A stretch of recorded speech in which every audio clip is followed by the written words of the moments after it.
طرح کے ایکٹ، اس طرح کے قانون، اس طرح کے بل، میرے بھائیوں بزرگوں دوستوں، آج قبرستانوں کا اور وقف کا معاملہ ہے. تمام لوگوں کو ایک ہونے کی ضرورت ہے، دستور کو بچانے کی ضرورت ہے. کہ ہماری وقف کی ہے تو ہر بچہ، ہر بزرگ، ہر آدمی، ہر عورت یہ وقف قانون سے جڑے ہوا ہے.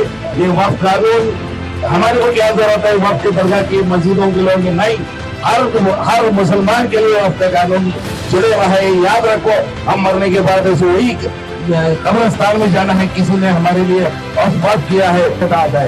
صرف اور صرف ہمارے پیسے والے مسلمان پرانے زمانے میں قبرستان بنائے، مساجد بنائے، درگاہیں بنائے، خانقاہیں بنائے، عیدگاہیں بنائے ہیں.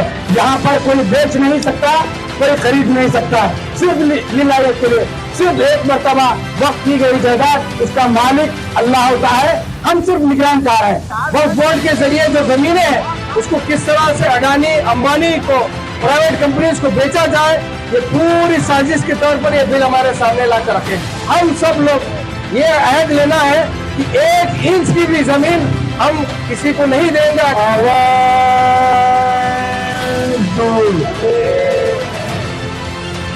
نہیں چلے گی، نہیں چلے گی، نہیں چلے گی، نہیں چلے گی، نہیں چلے گی، نہیں چلے گی. مسلمانوں کے جائیداد پر قابض ہونے کا معاملہ نہیں ہے، یہ ہمارے دستور کے اوپر حملہ کیا گیا ہے. ہمارا جو کانسٹیٹیوشن ہے وہ ہمیں جو فنڈامنٹل رائٹس دیتا ہے اس کے اوپر حملہ کیا گیا ہے. اور یہ حملہ آج سے نہیں، جب سے یہ مودی حکومت بنی ہے مسلسل جاری ہے.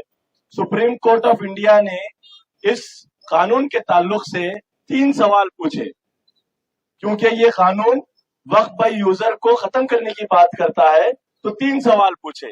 3 سوال وہ اس طریقے سے ہے کہ وقف بائی یوزر جو پہلے سے لوگ اپنی عبادت کرتے آ رہے ہیں، جو مسجدیں، جو درگاہیں آج سے 100 سال پہلے سے قائم ہے، 500 سال پہلے سے قائم ہے، وہ مسجدیں، وہ درگاہیں، اب ان کا اگر ڈاکیومنٹیشن بتانا ہے تو وہ کہاں سے پیش کیا جائے گا؟ اس کا ڈاکیومنٹیشن جو اس وقت مالک تھا اس نے تو نہیں دیا، وہ استعمال کی بنا پر وقف کہلاتی ہیں، اور اس کو اب اگر ڈاکیومنٹس بتانے کی بات کی جائے گی تو وہ غلط ہے. اسی وجہ سے سپریم کورٹ نے اس کے اوپر وقتی طور پر جب تک کہ فیصلہ نہیں ہو جاتا ہے اس کے اوپر روک لگا دی. حکومت نے ایک سیاہ بل لایا ہے، بل نہیں بلکہ وہ قانون میں تبدیل ہو گیا ہے، جو وقف امینڈمنٹ ایکٹ 2025 کے نام سے لایا گیا ہے. آپ تمام لوگ جانتے ہیں جب سے یہ انڈیا گورنمنٹ آئی ہے یہ بے روزگاری پر اور بڑھتی ہوئی مہنگائی پر اور نوجوانوں کو کام دینے پر کبھی بات نہیں کرتی. ان لوگوں کے جو مقصد ہیں ان کو بھٹکانے کے لیے ہمیشہ مسلمانوں کی شریعت کے ساتھ چھیڑ چھاڑ کرتے آ رہی ہے. کبھی CWA کے نام پر، کبھی UCC کے نام پر، تو کبھی وقف بورڈ امینڈمنٹ کے نام پر.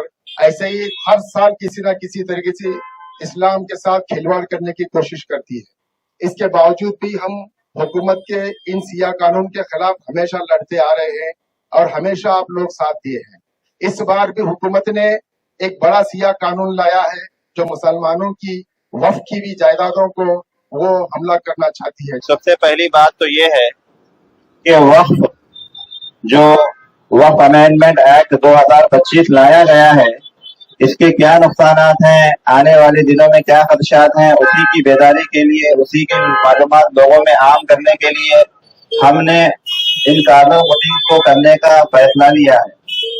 سب سے پہلی بات تو یہ ہے کہ وقف کیسے کہتے ہیں. وقف کہتے ہیں اس پراپرٹی کو، اس جائیداد کو، اس چیز کو جس کو کسی مسلمان نے غریبوں کے لیے، محتاجوں کے لیے، یتیموں کے لیے، بیواؤں کے لیے، بے سہارا لوگوں کے لیے اور ان ضرورت مندوں کے لیے جو واقعی مستحق ہیں ان کی ضروریات پوری ہو سکے اور یہ قبرستان غیر قانونی سمجھ کر ہم کو اس غیر قانونی اس قبرستان سے دفنانے سے روکنے کی کوشش کریں گے۔ یہ قانون یہ تمام اختیارات حکومت کو دیتا ہے، ہم اس کی کڑی مذمت کرتے ہیں اور اس کے خلاف آواز اٹھاتے ہیں، اور ہم یہ مطالبہ کرتے ہیں حکومت سے کہ اس قانون کو رد کریں، اور سپریم کورٹ سے بھی یہ مطالبہ کرتے ہیں کہ ایسے دستور کے خلاف جو قوانین بنتے ہیں ان کو روکا جائے اور ان کو ختم کیا جائے، کیونکہ ہمارا دستور ہی تمام ملک کے باشندوں کی، تمام ملک کی ترقی کا ایک بہترین گہوارہ، ایک بہترین موقع ہے۔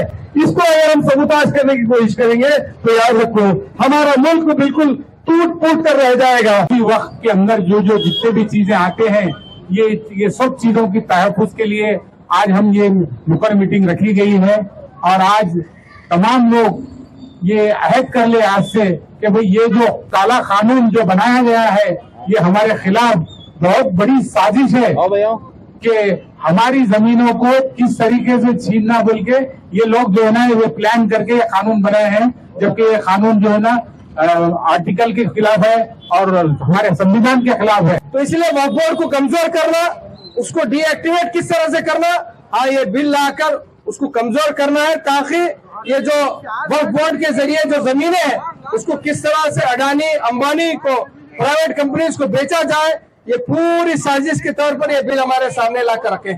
تو آج وقف کی ضرورت ہے، یہ جو وقف کی جو پراپرٹی ہے یہ اللہ کی ملکیت ہے، یہ اللہ کی زمین ہے، یہ آپ کی اور میری نہیں ہے، یہ وقف بورڈ کی بھی زمین نہیں ہے، یہ اللہ کی زمین ہے۔ ہم سب لوگ یہ عہد لینا ہے کہ 1 انچ کی بھی زمین ہم کسی کو نہیں دیں گے۔ اگر یہ عزم لے کر ہم اتریں گے زمین پر تبھی جا کر یہ گورنمنٹ کو کیا پریشر پڑے گا، تبھی جا کر یہ ایکٹ واپس ہوگا۔ جس طرح سے کسانوں نے 2 سال مسلسل اس قانون کے خلاف لڑا ہے، 700 سے زیادہ اپنی جانیں قربانی کی ہیں، تب جا کر وہ ایکٹ واپس ہوا ہے۔ ہمیں آنے والے دنوں میں اس وقف کے جو پراپرٹیز ہے، آنے والے ہمارے نسلوں کو یہ جو جامع مسجدیں ہیں، یہ جو قبرستان ہے، یہ جو عیدگاہ ہے، ہمارے آنے والے نسلوں کو یہ ہمیں دینا ہے۔ تو آج ہمیں اس کے لیے قربانی دینی ہوگی، آج اس کے لیے ہمیں محنت کرنی پڑے گی۔ یہ آپ جس جگہ پر کھڑے ہیں، جس جگہ پر آپ کھڑے ہو کر یہاں پر ہم نعرہ لگا رہے ہیں، ہمارے پیچھے جو مسجد ہے یہ بھی وقف پراپرٹی میں آتی ہے، اس مسجد کو بچانا ہے۔ ہم تھوڑا دور اگر یہاں سے چلے جائیں تو یہاں پر قبرستان ہے، ان قبرستانوں کو بچانا ہے۔ یاد رکھیے یہ جو وقفہ یوزر جو نکالا گیا، یہ وقفہ یوزر ایسی چیز ہے، ایسا قانون ہے جو کہ اگر یہ قانون نکلے گا، اگر یہ قانون جو انہوں نے بنایا ہے، جو 40 سے زائد جو ان کے نئے امینڈمنٹس جو انہوں نے لائے ہیں، وہ امینڈمنٹس کے تحت اگر یہ قانون بنے گا تو یاد رکھیے نہ ہمارا قبرستان بچے گا، نہ ہماری مساجدیں بچیں گی، نہ ہماری زمینیں بچیں گی۔ الحمدللہ آل انڈیا مسلم پرسنل لا بورڈ کی ہدایت کے مطابق جوائنٹ ایکشن کمیٹی نے 6 روزہ کارنر میٹنگز کا اہتمام کیا۔ الحمدللہ یہ انعقاد کامیابی کے ساتھ عمل میں آیا، جس کی تفصیلات یہ ہیں۔ 22 اپریل 2025 بروز منگل 5:30 بجے روبرو درگاہ حضرت خواجہ بندہ نواز رحمۃ اللہ علیہ پر کارنر میٹنگ منعقد ہوئی۔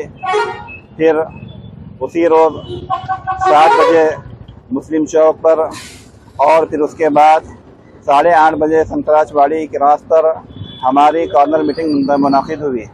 پھر اس کے بعد 23 تاریخ کو بروز چہارشنبہ 5:30 بجے محبوب نگر کراس رنگ روڈ پر ہماری کارنر میٹنگ ہوئی۔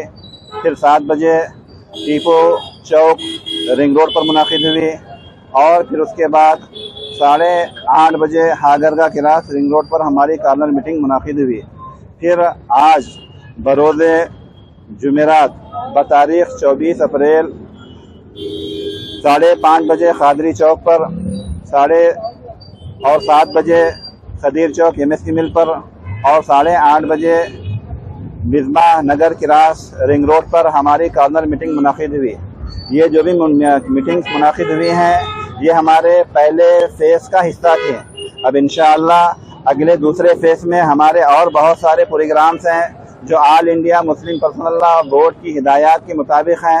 انشاءاللہ سیکنڈ فیز میں ہم اسی طرح کی اور بہت ساری ایکٹیویٹیز، کارنر میٹنگز اور دھرنے وغیرہ کو مشورے کے ساتھ جوائنٹ ایکشن کمیٹی ضلع گلبرگہ کے زیر اہتمام منعقد کرتے رہیں گے۔ ہم مدرسے بچانے نکلے ہیں،